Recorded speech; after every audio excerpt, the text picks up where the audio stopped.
So I'm on day 2 of feeling like complete and utter crap. But this time I know that it's an internal thing, not an emotional thing. So, process. You gotta just go through the process of healing, right? So the reason for this video is that I deleted the last video I made because I realized that people didn't care. So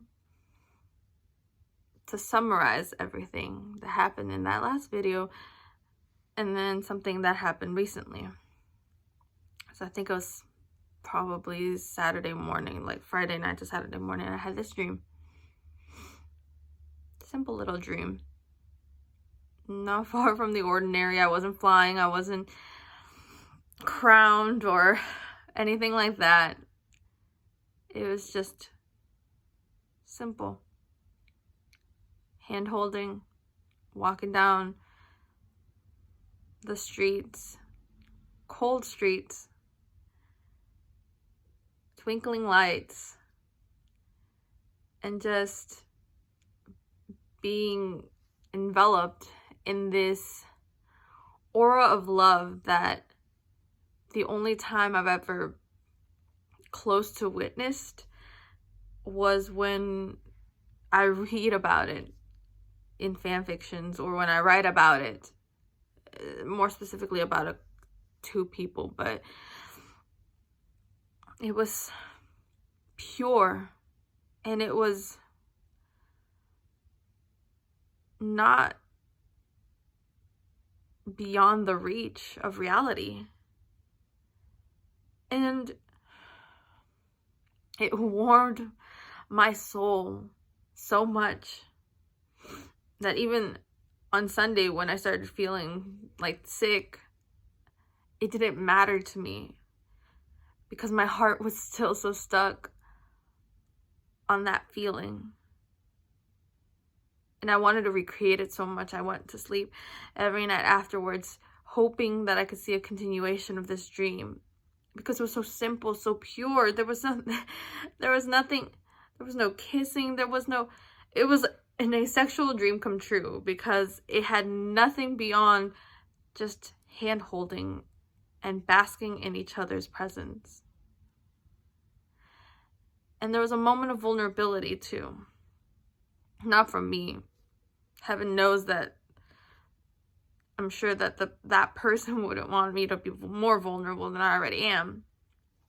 But from them. And I didn't know why they felt that way. I don't know what caused it. I didn't ask. I didn't have to ask because it wasn't my place to ask. So I just lent my support. I just was there for them. And then when they felt better, we continued on our way, still holding hands, thanking each other quietly. And it's stupid. Like, it's beyond stupid because I've never had that experience with anyone. So why would my mind create that moment with that person? Why would it torture me like that, right? You see, the week before, I had come to this epiphany, if you want to call it that, that maybe what I needed in order to get over this person was not to go back out and start dating, which is not really what I want to do. It's not really something that I planned for. Maybe it was to get rejected by this person. Of course, that would probably require me to reach out to them and tell them how I feel. So that's not going to happen anytime soon, which sucks because the closer I am to getting rejected, the closer I am to just forgetting about this stage in my life. So I wanted to get my heart broken. No, heartbroken isn't the correct term. I wanted my heart to be shattered Shattered to the point where I could rebuild it. And I knew that it was going to be I know that if it happens, it's something that's going to hurt for a while. I don't expect to be over it in a day, and I'll need support for that. But I have people that love me that will help me if needed. But the most important thing would be that that stage would be done. And then I could decide if I want to feel that again or to just give up. Not because I'm a quitter, but because there is no point. I say to myself all the time that I feel like my family must be cursed because love just seems like an unobtainable thing for us, at least for the women. Maybe the boys will have a little more success. But I don't know. And part of me wanted this to happen. And then this dream came along and completely usurped that. And now I'm at a crossroad. What do I want? Of course, this ridiculous romantic part of me wants the hand-holding, bask in the glow of love side of things.